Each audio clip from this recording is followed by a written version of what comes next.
maybe some from 1, 3, those imaginary numbers.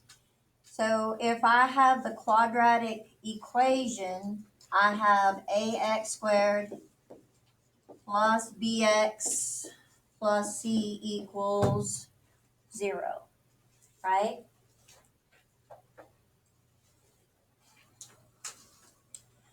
And when c is a positive numbers, I know that my signs in here are going to be the same, right? If C is positive, then my signs in my parentheses are going to be the same. If B is positive, they're both positive. If B is negative, they're both negative, right? So this one would look like x squared minus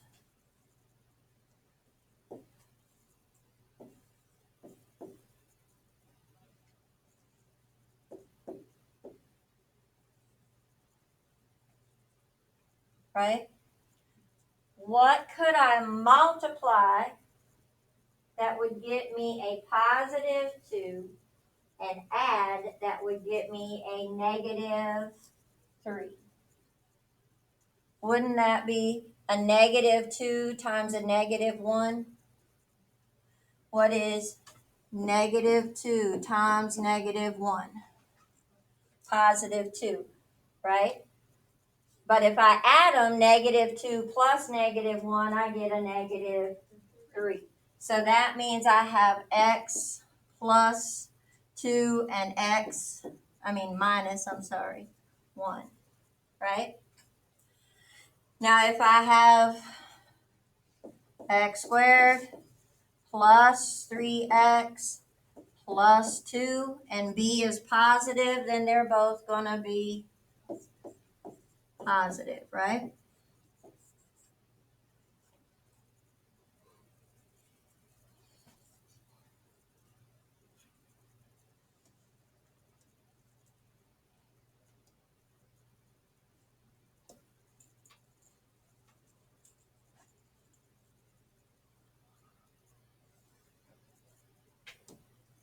Why are you? Wish I could get the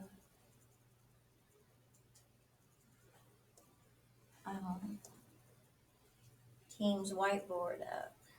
All right.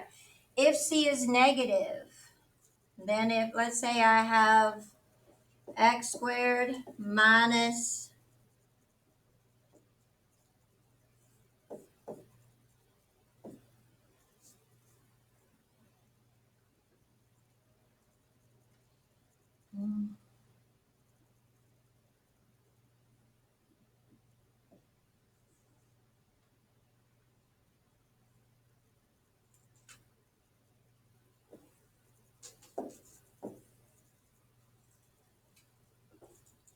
I think that one will work.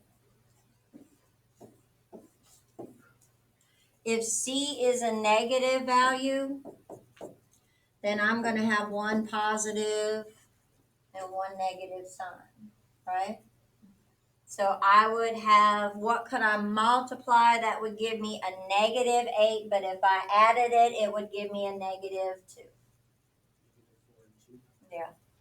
So it would be x minus 4 and x plus 2, right? Just some Algebra 1, take it back to the beginning, reminders on how you're doing with your factoring, because that's what we've got to do with. What is the difference of squares?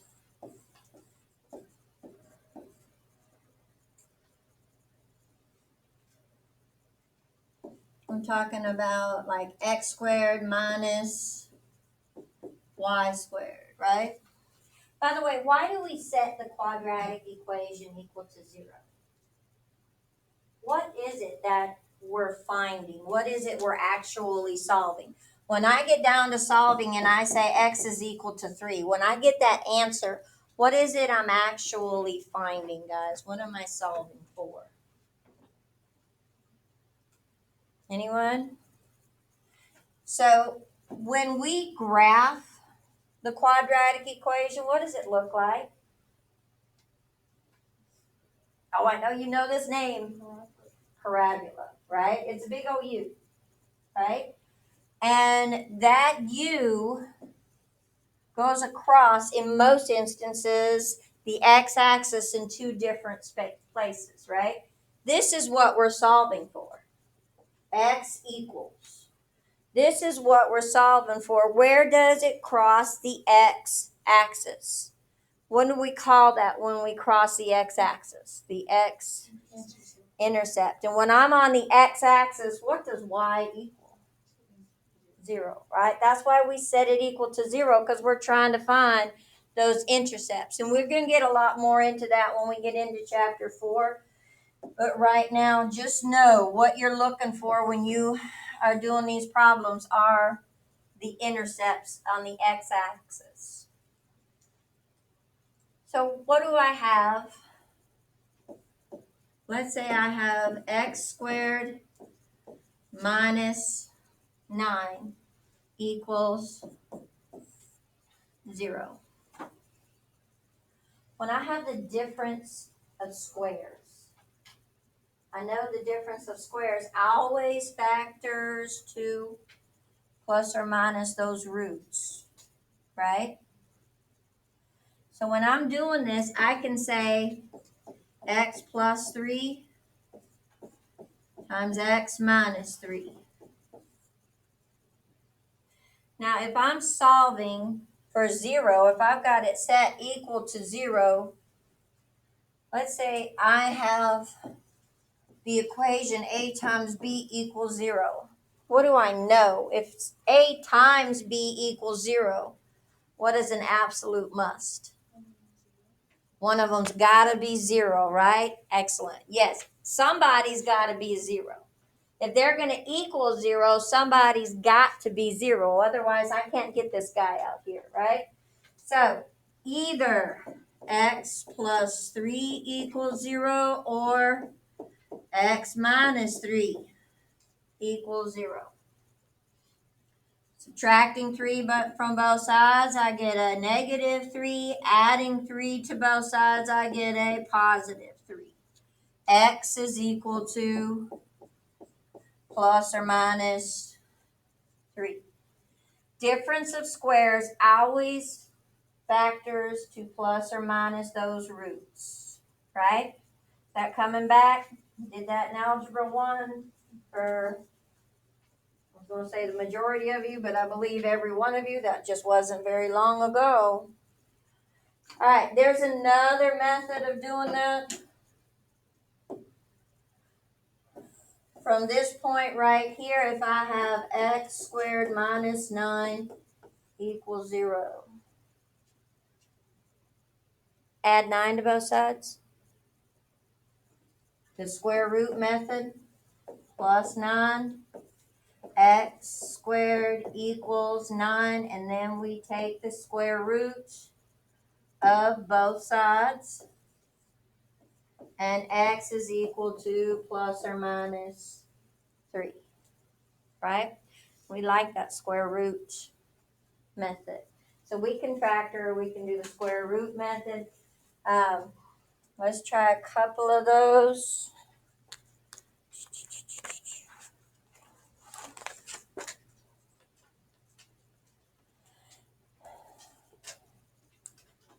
So what if I have, and I'm just going to do a couple, because I know this is a lot of review for you. So if I have x squared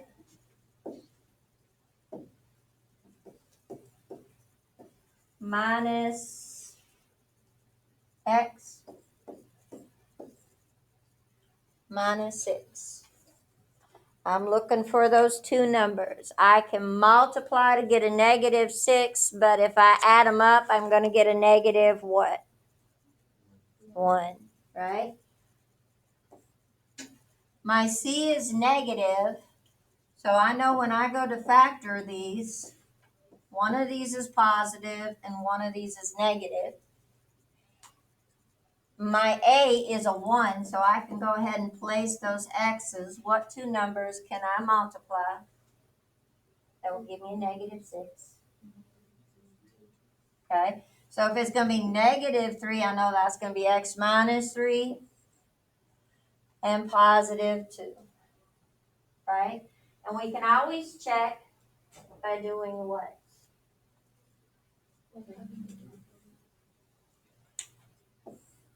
First, outside, inside, and last. Remember FOIL? So I've got x squared minus 1x minus 6. And I can check my work to make sure that I've got it, right? Okay. So if I had that equal to 0, then I have x plus 2 equals 0, x minus 3 equals 0. Because somebody's got to be a 0, right? And I promise you, this is the step that everybody skips. Because on a multiple choice test, I promise you, one of your answers are going to be 2 and negative 3. Because you see it there already, right? You see it on your paper. You're factoring and you bring it down to here and you see that 2 and negative 3 and oh, I'm done with that problem. Check. But we forget to take this last step because it's not going to be 2 and negative 3. It's going to be a negative 2 and a positive 3.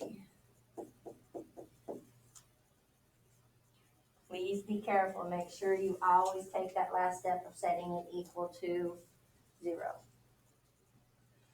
Okay, and then if I have, let's say, x squared minus 25 equals 0.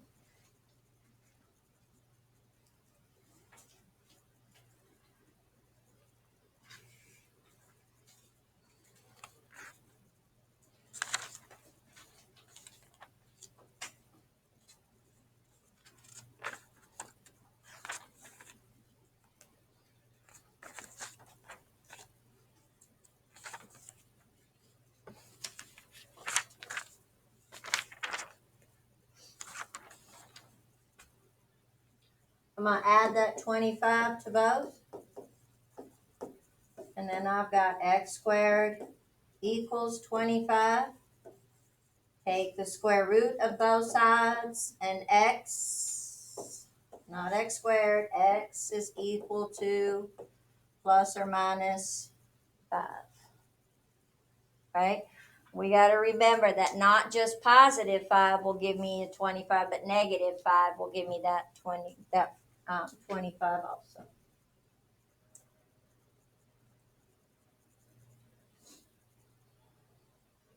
How we doing? Questions anywhere?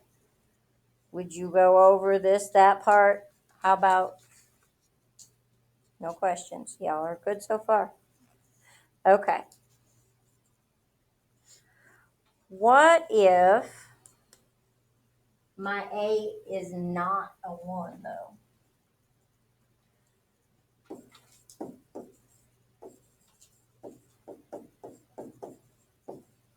Does that look familiar to anybody? AC method? So when A is not 1 and I have to do a little bit more work on there, what if I have 4x squared plus 9 is equal to 12x? I'm trying to work off these problems on my paper because they came out of your book. So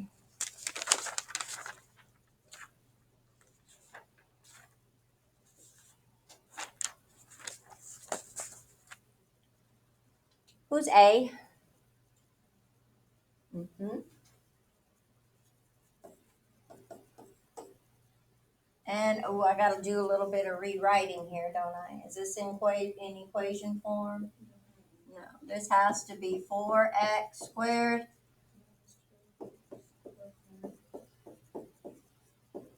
equals that 0, right? All right. A is 4 and C is 9. So, and this is just a method where most of you taught like trial and error. I was taught trial and error, and when I saw this, really not that many years ago, I thought, well, that's a whole lot better. That's a major time saver. But it's how you like to do it is going to be better. We call it the AC method because up in this box, we multiply A times C. And then in this box below it, we're going to put our B. So A times C is going to be a 36. And B is going to be a negative 12, right?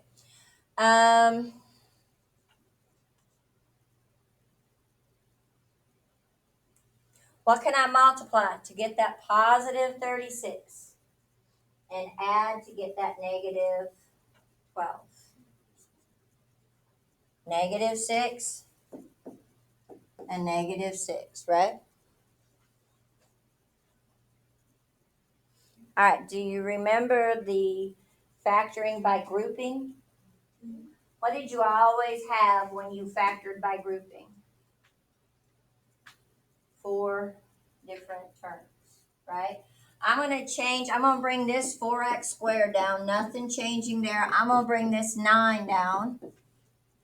But instead of writing a negative 12x, I'm going to write minus 6x minus 6x. That's still just my 12x, right? I just broke it up into these two numbers. So I'm going to group it. Now what can I factor out of 4x squared minus 6x? And that's going to leave me with 2x minus 3.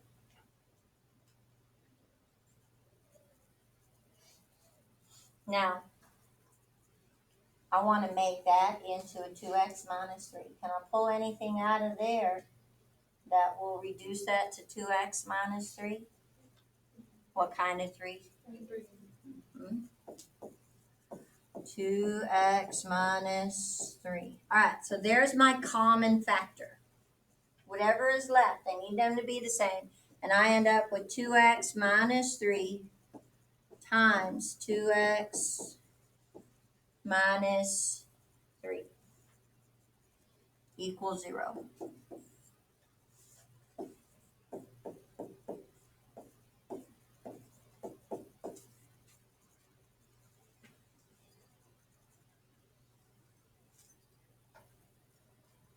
So taking the square root of both sides, 2x minus 3 equals 0. Adding that 3 to both sides, and 2x is equal to 3. And x equals 3 over 2. So I only got one solution that time. Does anybody know what that's going to look like? And so we got to be looking for where that graph is going to be my intercept. This time when I do that parabola, that vertex of the parabola is going to be touching right there at 2/3 in one place, right? Just in one spot.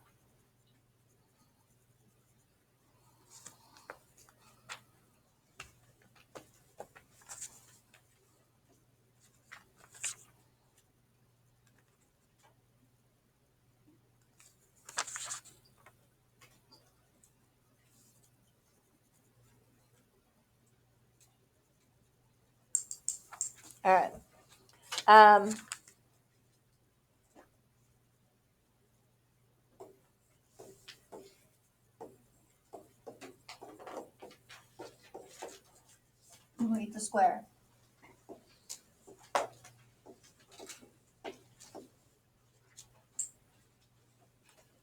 B divided by 2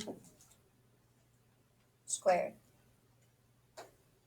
To complete the square, I'm going to take B, I'm going to divide it by 2, and I'm going to square it. So let's say that I have, oh, don't do anything like this, please. X squared minus 8x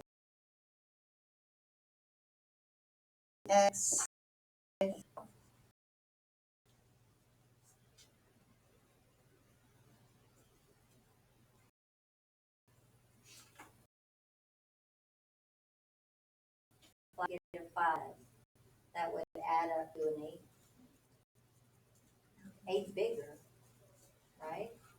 I mean, 1 times 5 would be 6 if I added it up, right? 6 or negative 6. So you know what? I don't really want that 5. So what I'm going to do is I'm going to say x squared minus 8x, and I'm going to put a negative 5 over there. Now I'm going to complete the square, and I'm going to put a number here that I do want. So I'm going to take 8 divided by 2, and I'm going to square it. And if we get a little bit messy and we don't pay attention to that negative, why is that not going to make any difference for us? Right. 2 negatives, 2 positives, when I'm squaring it, it's going to come out the same. So what is this going to equal to? 8 divided by 2 is going to give me a 4. Squared is going to be 16. So plus 16 plus 16 on both sides.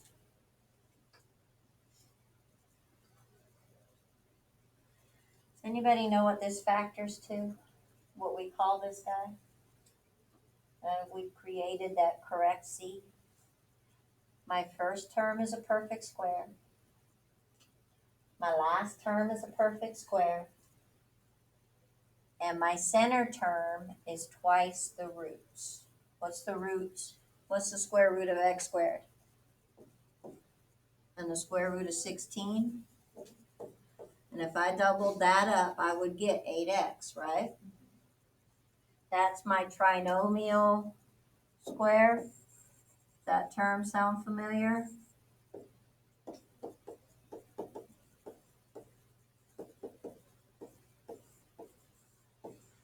Why do we call it a trinomial square? What can I multiply that will give me a positive 16 and add to a negative 8? And negative 4, right? This would factor to x minus 4 times x minus 4. So I'm going to write that as x minus 4.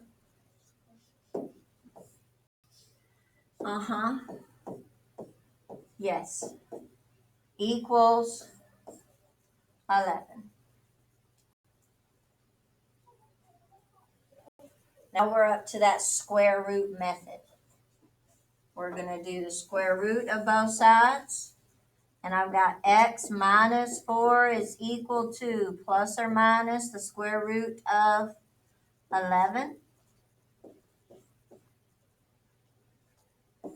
And x is equal to 4 plus or minus the square root of 11. Is that going to be a rational answer?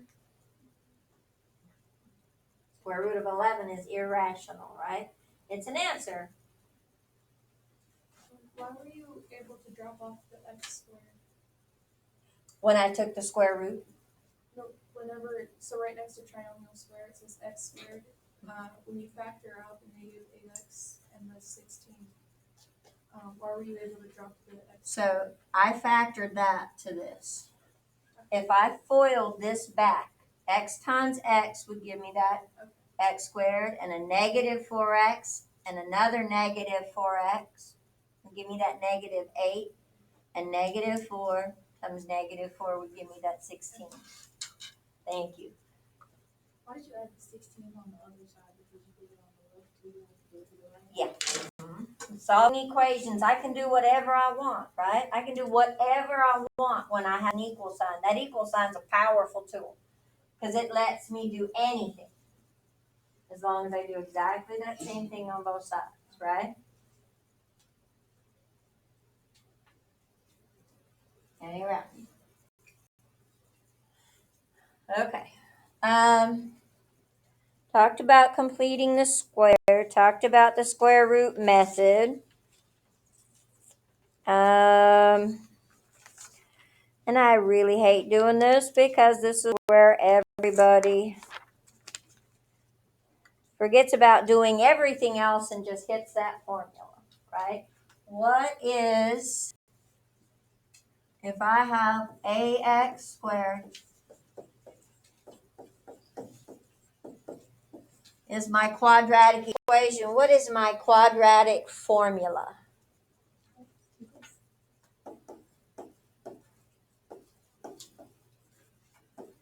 Negative b plus or minus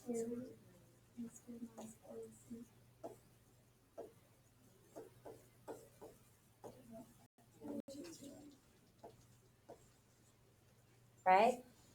And make sure you get that all over, even the b. Got to be over all of it.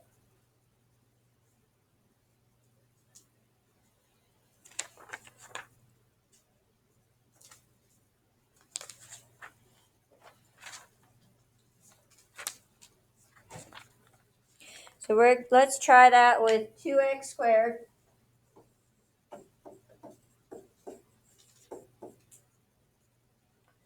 minus 5x plus 3.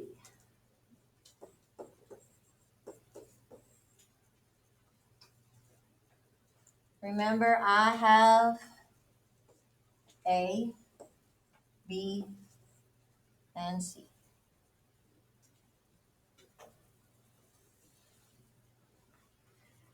Anyone at home have any questions? We're doing okay at home?